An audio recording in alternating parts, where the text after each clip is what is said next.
The Mokokchung region was known for its fertile land and green hills, where farmers like Chentungo grew rice, corn, and other foods that sustained the village generation after generation.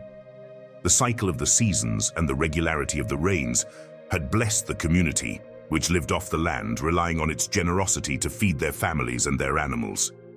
Chentungo, though not the oldest farmer, had earned the respect of his neighbors for his tireless dedication to the land. He spent his days tending to each plant, observing the growth cycles, and learning all he could about the farming methods of his ancestors. For him, farming was not just a job, but a deep connection to the land that sustained him. But that year, something began to change. The rainy season, which normally began in the month of sowing, did not arrive on time. The skies, which had previously been filled with dark, water-laden clouds, remained clear, and the heat of the sun scorched the tender leaves of the young plants. The small streams that ran through the fields began to dry up, and the animals moved more slowly, seeking shade under the increasingly dry trees. At first, the villagers were not too worried. The rains had always been punctual, and even if they came a little late, they trusted that the natural cycle would take its course. But days passed, then weeks, and the rain did not come. The fields began to crack under the relentless sun, and the crops, which depended on constant irrigation, began to wither. Chentungo watched the deteriorating fields with a mixture of worry and sadness. He knew something was wrong. The rivers that used to feed the irrigation canals were almost dry, and the plants, which would normally grow vigorously at this time of year, were yellowed and fragile. "This year is different," Chentungo told his wife one morning as he surveyed the land. "I don't know what's happening, but the land is giving us signs that we need to prepare." His wife, though worried, tried to remain positive. "The rains will come, Chentungo. We just need to be patient. The land has always been generous to us." Chentungo nodded, but deep inside he couldn't help but feel that things were changing beyond his control. For generations, his family had farmed this land, trusting in the cycles of nature. But this time, something was different. The village elders, seeing that the rains were not coming, began to perform traditional rituals, invoking the spirits of the earth and sky to return water to the fields. For days on end, prayers and chants echoed across the hills as villagers gathered around bonfires lit in the evenings, seeking a divine answer to the drought. Chentungo participated in the rituals, like everyone else, but in the back of his mind an idea was beginning to form. Although he deeply respected the traditions of his people, he wondered if the solution to this problem lay not in the land itself, but in how they cultivated it. Days turned into weeks and desperation began to set in the village. Some younger families began talking about leaving Mokokchung and looking for more fertile land in other regions. Others, more desperate, considered selling what little they had left to survive.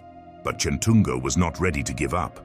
Although the drought continued to affect the fields and the nights were filled with uncertainty, he knew there had to be a way to save his crops.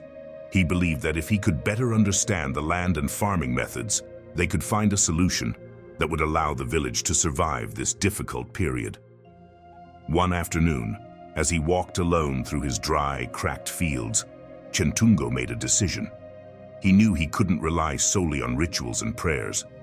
While those practices were fundamental to his community, he also understood that they needed a practical approach to deal with the drought. "I must study the land," he told himself. "If there is anything we can do, it is here, beneath our feet. We cannot wait any longer." That same evening, as the villagers gathered again to pray for rain, Chentungo began studying the soil and the plants. He observed how some species resisted the lack of water better than others, and how certain corners of his fields, more protected from the sun, still showed signs of life. There was something about the way nature responded to the drought that gave him a small spark of hope. He knew that the path he was about to take would not be easy, and that many of his neighbors would view him with skepticism. But he was determined to find a solution. Chentungo's sacrifice was about to begin, and although he did not know it yet, his decision would change the fate of his village. The days of drought turned into weeks, and the weeks into months. The villagers' hope, at first kept alive by rituals and prayers, began to crumble under the weight of reality. The soil, which in better times had been fertile and abundant, was now cracked and lifeless. The plants, which used to grow tall and strong, lay withered, and the grains that the village depended on for sustenance had dwindled to a meager and insufficient harvest. Chentungo, like many of his neighbors, watched as the fields that once fed his family became useless. The village's animals, deprived of grass and water, grew weaker by the day, and despair began to set in every corner of Mokokchung.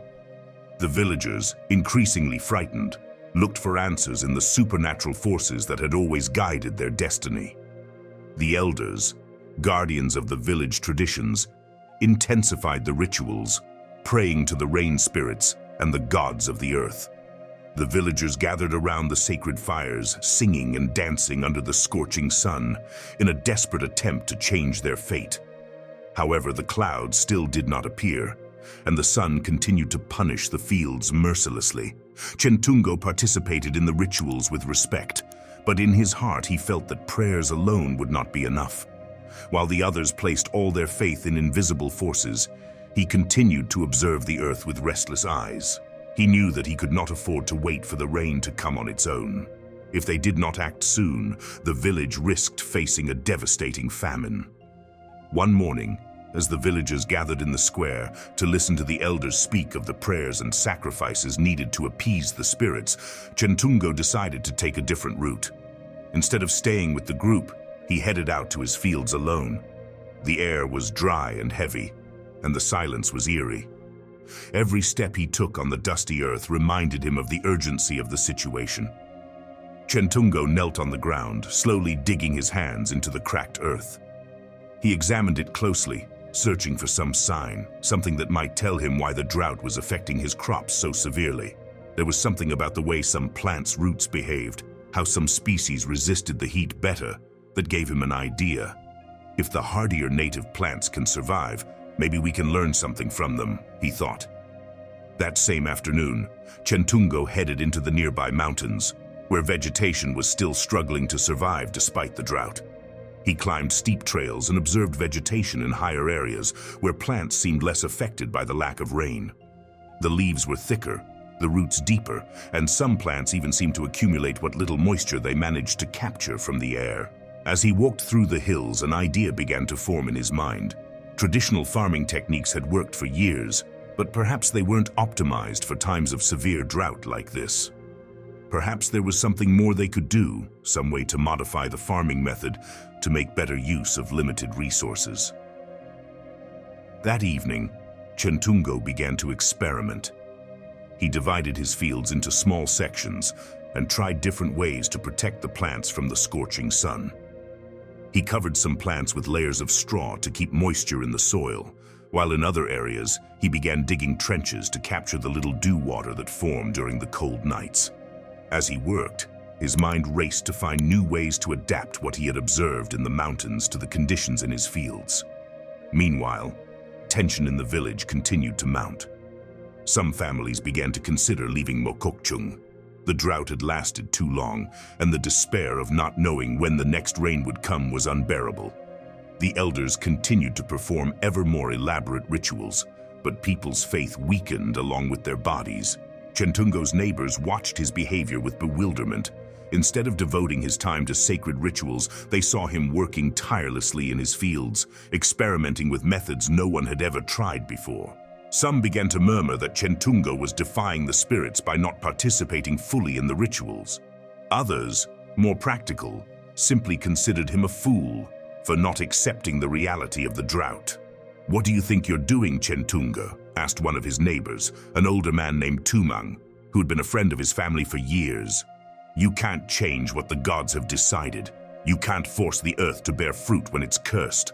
Chentungo, though tired, replied calmly, "I'm not trying to challenge the gods, Tumang. I'm just trying to understand the land better. Maybe there's something we haven't seen yet." The old man shook his head in disbelief.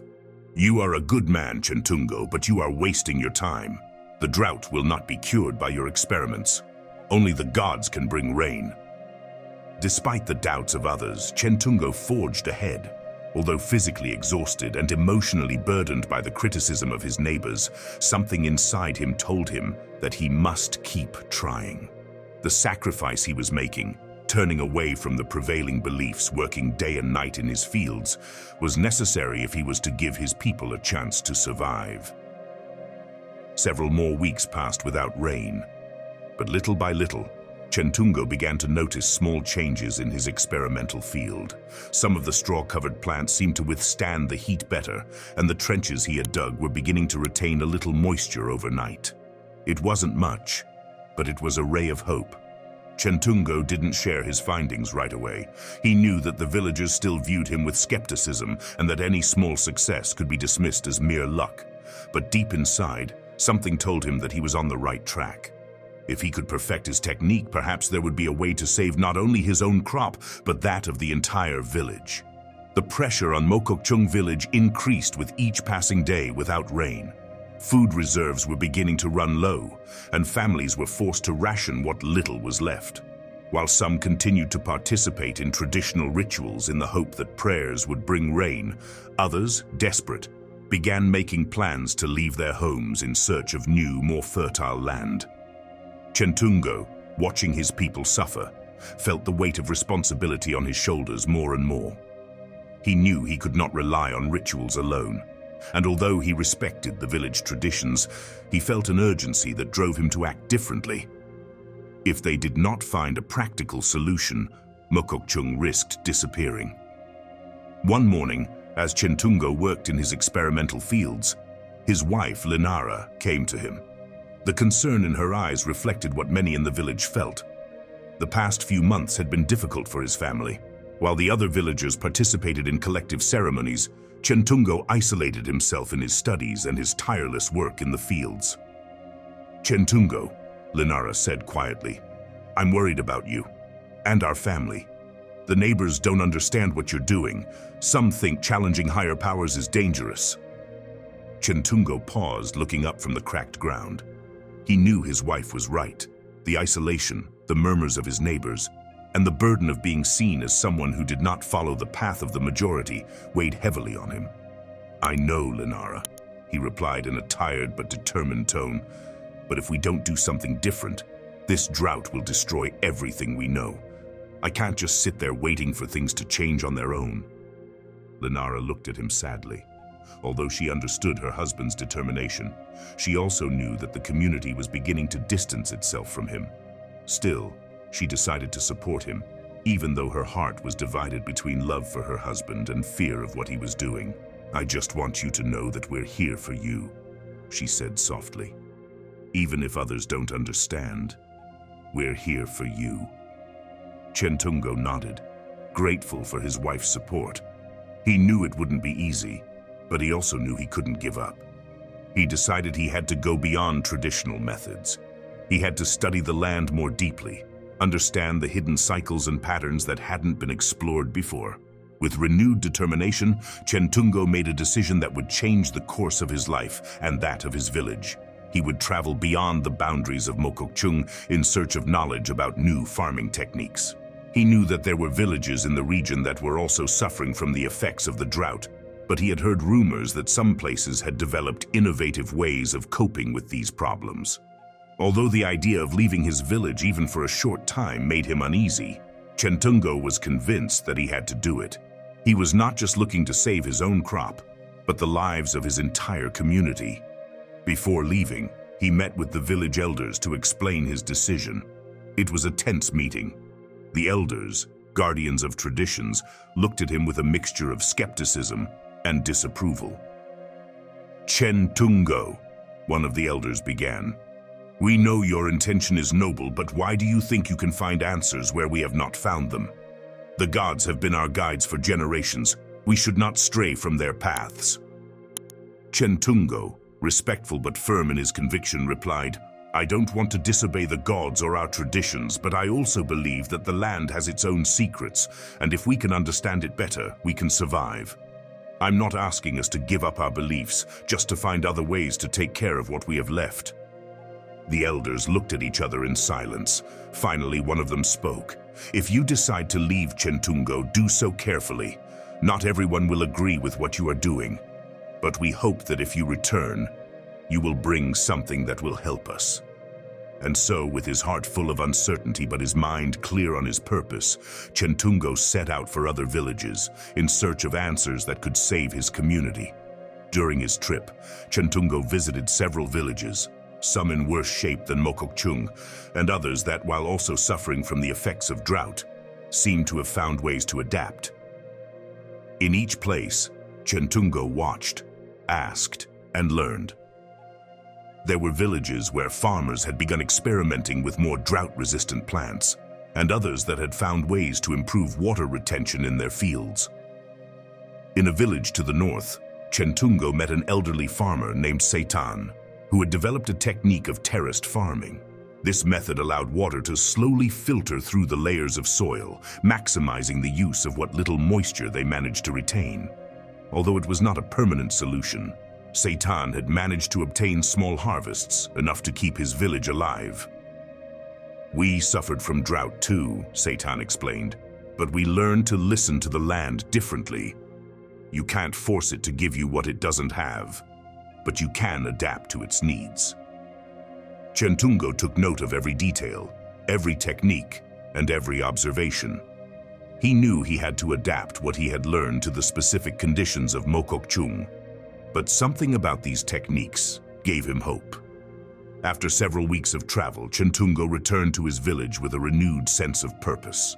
Although his family and some neighbors welcomed him with joy, not everyone shared his enthusiasm.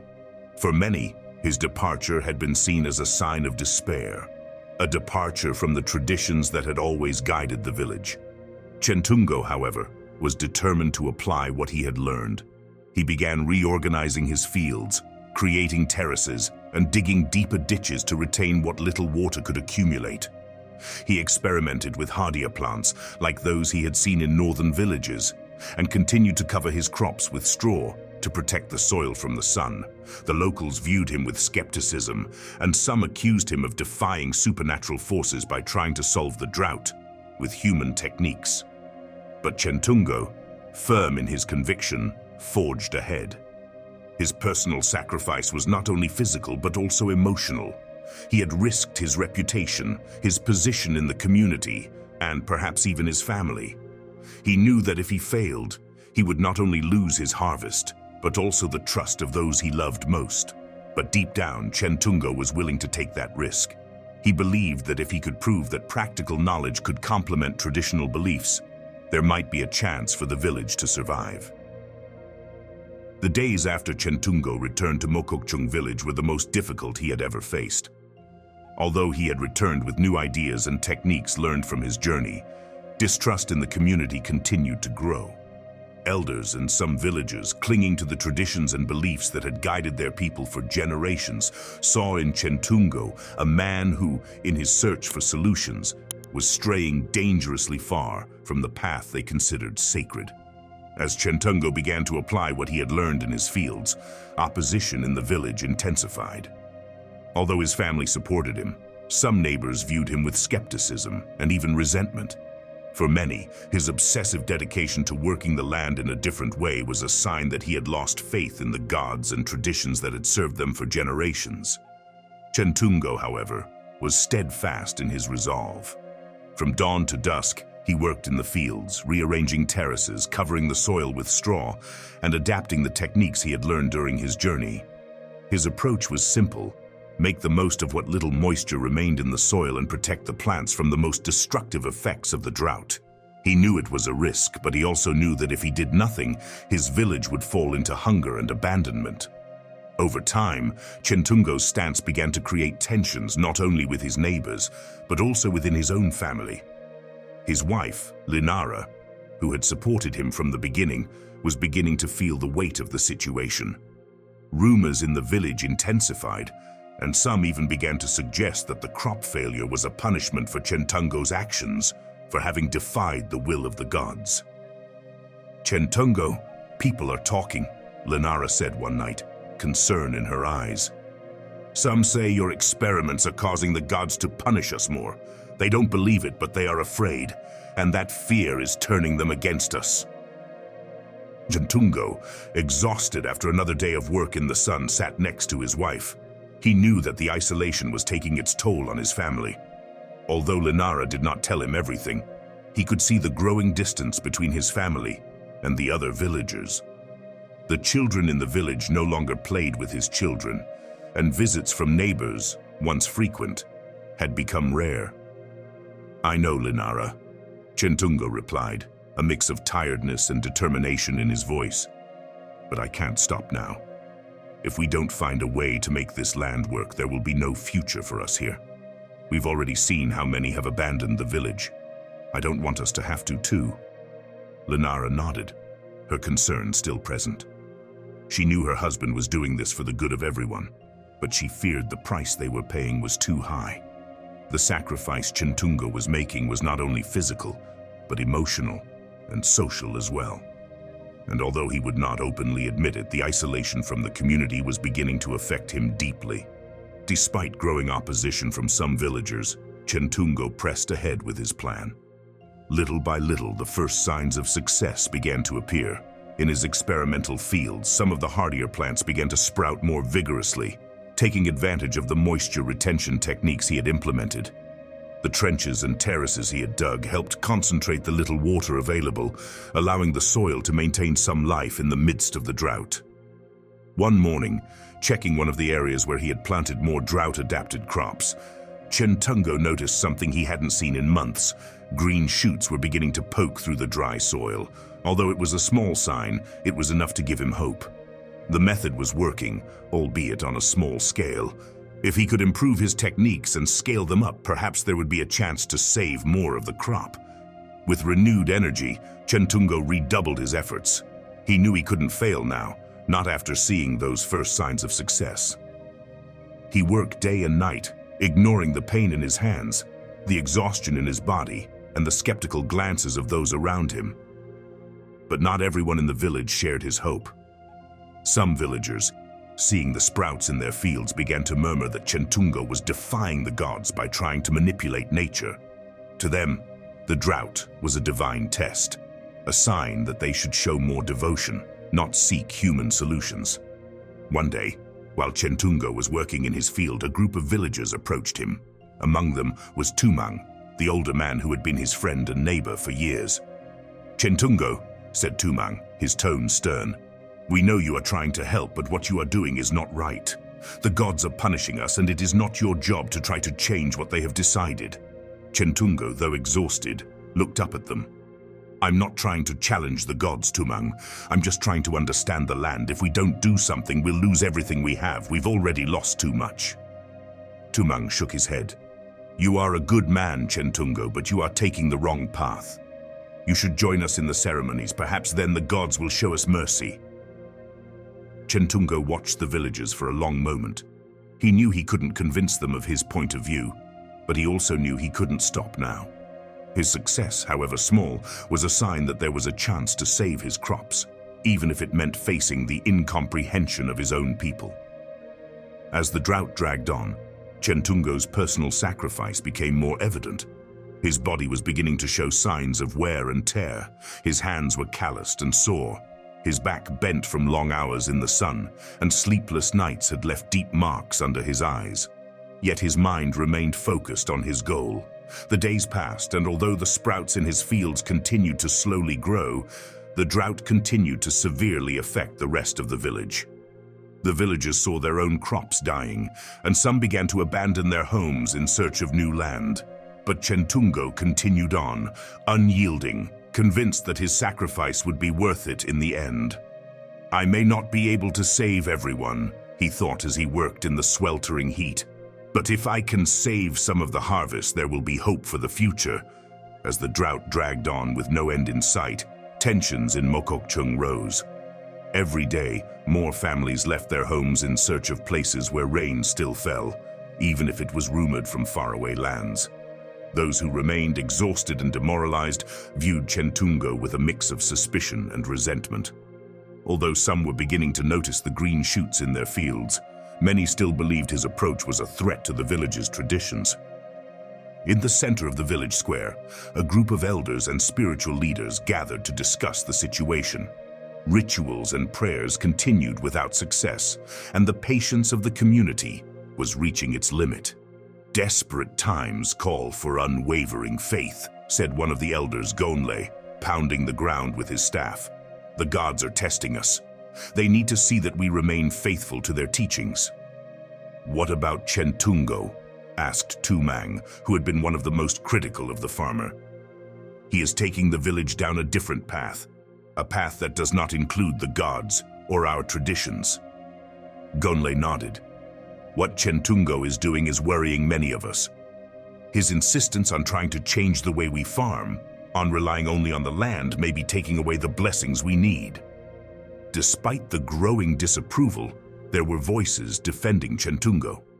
Anaru, a younger farmer who had begun applying Chentungo's techniques in his own fields, chimed in. I have seen how his methods are working. My plants have also begun to resist better. We cannot deny what he is doing. The Council of Elders was silent for a moment, faced with two realities.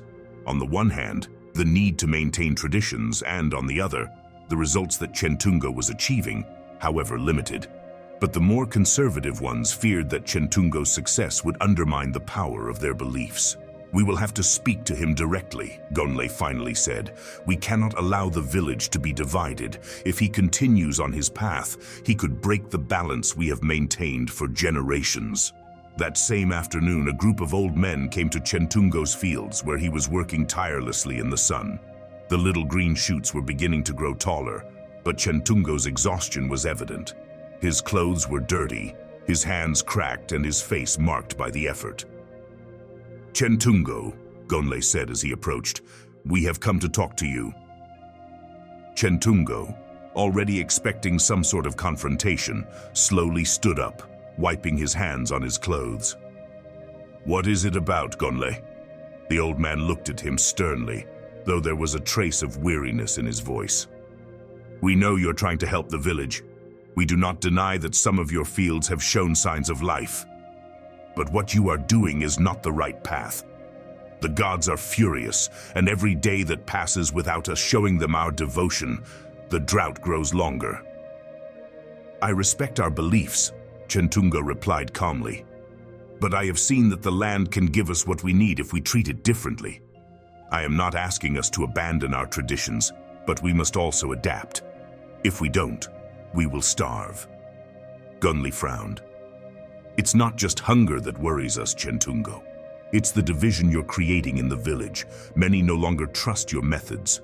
They think that by turning away from the gods, you're bringing more misfortune upon us. Chentungo's eyes filled with frustration, but his voice remained calm. I bring no misfortune. I am trying to save our people. The gods gave us this land, but they also gave us the ability to learn from it. If we don't try to do something, we will lose everything.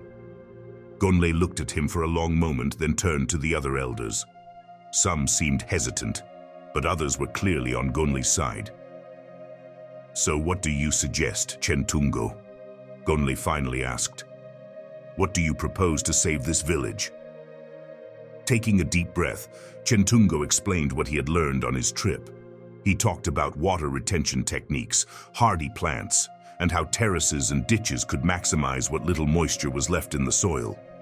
He explained that although he could not make it rain, he was making the land give some life. What we need now, Chentungo concluded, is unity. If we work together, we can apply these techniques to all the fields in the village. It will be difficult, but it is possible. The elders remained silent. Some looked thoughtfully at the ground. They knew that what Chentungo was proposing required a change in the village's mentality, a change that many were unwilling to accept. Finally, Gonle spoke. We will consider what you have said, Chentungo, but you must know that not everyone agrees with you. If this fails, the consequences for you and your family will be serious. Chentungo nodded. He knew he was risking a lot, but he had no other choice. His sacrifice was not just for himself, but for the entire village. The next few days were difficult for Chentungo and his family. Although some villagers were beginning to see the fruits of their labor, others remained convinced that his method was a danger to the community. In the village square, arguments became more frequent. Villagers were divided between those who wanted to follow Chentungo's new farming methods and those who thought that only rituals and devotion to the gods would bring back the rain. One of the most critical Yaru, an influential spiritual leader, began organizing more elaborate ceremonies, insisting that the village needed more sacrifices to the gods to appease their wrath. As more people joined him, the rejection of Chentungo and his family became more evident. Linara, worried about the safety of her husband and children, begged Chentungo to take care of himself. "People are scared," she told him. "They are afraid of losing everything, and when people are scared, they sometimes do terrible things." Chentungo knew this.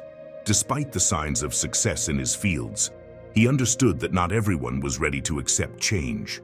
However, he also knew that he could not give up now. The village was at a critical point, and if he could not convince more people, everything he had sacrificed up to that point would have been in vain. As the days went on, tension in Mokokchung village reached a fever pitch. Spiritual leaders continued to claim that the gods demanded greater devotion, and many villagers were torn between loyalty to tradition and recognition of the partial successes Chentungo was beginning to show in his fields. Chentungo's experimental fields were no longer mere sprouts. Some plants had grown enough to prove that the new cultivation techniques could withstand drought. The results were visible. The soil, once dry and cracked, now showed signs of life. However, it was not enough to silence those who still viewed it with suspicion. Time was running out, and the community was demanding more concrete results. Chentungo knew that the decisive moment was approaching. As the drought persisted, the villagers, increasingly desperate, waited for a clear sign of success or failure. One afternoon, as Chentungo was working in his fields, a group of villagers led by Yaru arrived to confront him for the last time. The tension in the air was palpable. "Chentungo," Yaru said, his voice grave and filled with indignation. "We can no longer ignore the truth. Your methods are not bringing rain. The gods have given us clear signs that we are straying from their path." Chentungo, exhausted but with unwavering determination, turned to them. "I can't make it rain, Yaru. No human can. But what I can do is help the land survive, even when the rain doesn't come. I've seen the results in my fields. You've seen them too." Yaru looked at him with disdain. "It is not enough. The land needs more than your methods. It needs devotion. It needs sacrifices." The crowd murmured, divided between anger and doubt. Some supported Yaru, but others were beginning to see the value in Chentungo's silent sacrifice. Anaru, the young farmer who had begun to apply Chentungo's techniques in his own fields, stepped forward. "Chentungo's fields have given life when all else has failed," Anaru said. "We cannot ignore what we have seen. He is doing something for us, for the village." Silence fell over the group. Eyes met, filled with uncertainty. Finally, Yaru issued an ultimatum. "If your methods don't work for everyone, then we'll have lost even more. Deliver results soon, or what's left of our village will perish." Chentungo knew he had no more time. The next few weeks would be crucial. The entire future of Mokokchung village depended on what happened in that time.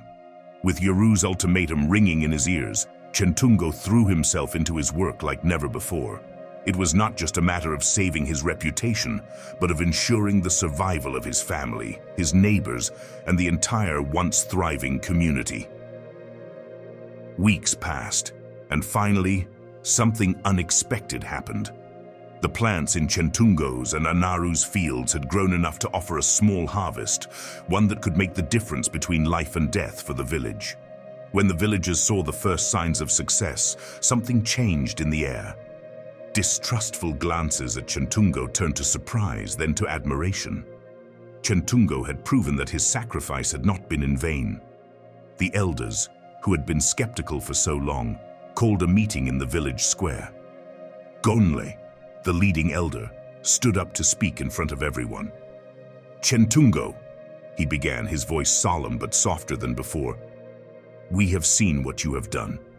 Although we did not understand it at the time, you have proven that your method can help our land. We know this does not mean the drought will end tomorrow, but you have taken a step toward survival." Chentungo, still exhausted from months of sacrifice, bowed his head in respect. "I didn't do this for recognition. I did it because I knew it was the right thing to do. We must not rely on the gods alone. We must also work with what they have given us, our land and our ingenuity." Gonlei nodded. "You are right. We cannot ignore what you have accomplished. From now on, we ask that you teach us your methods so that we can apply them throughout the village." The rest of the villagers, even those who had been his biggest critics, began to see Chentungo in a different light. The divisions that had arisen slowly began to heal. Chentungo's sacrifice, which had isolated him from his community, now brought them together. Over time, more villagers began to follow Chentungo's example. The village, though still facing the harshness of the drought, began to rebuild itself with a new sense of unity and hope. Months passed, and as the villagers worked together to apply Chentungo techniques to their fields, something unexpected happened. After a long period of clear skies and scorching temperatures, clouds began to form on the horizon. At first, no one wanted to get too excited. For months, the villagers had waited in vain for the rains that never came. But this time, it was different. The sky darkened, and the first rumbles of thunder echoed in the distance. One morning, when the people awoke, the heavens finally gave way. Rain began to fall.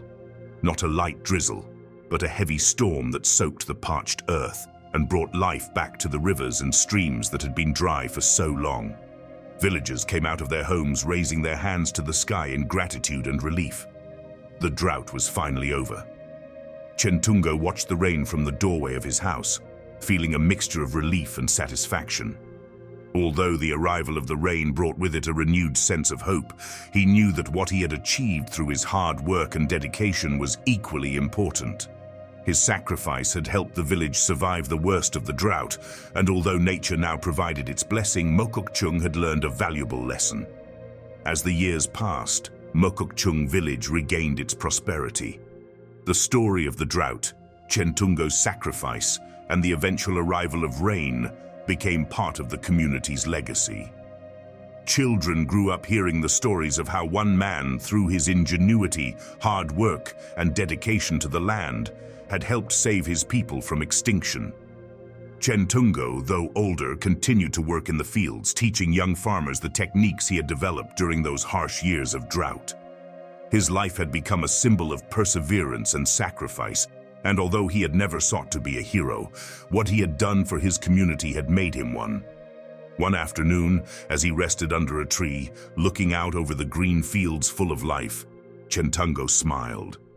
He knew his sacrifice had been worth it. Not only had he saved the village from famine, but he had also helped his people see that knowledge and tradition could coexist. In the future, Chentungo's name would be remembered not only as the farmer who brought life back to Mokokchung, but as the man who taught his people that even in the darkest of times, sacrifice and faith in knowledge could make a difference. Chentungo's legacy would live on as a beacon of hope and dedication for future generations.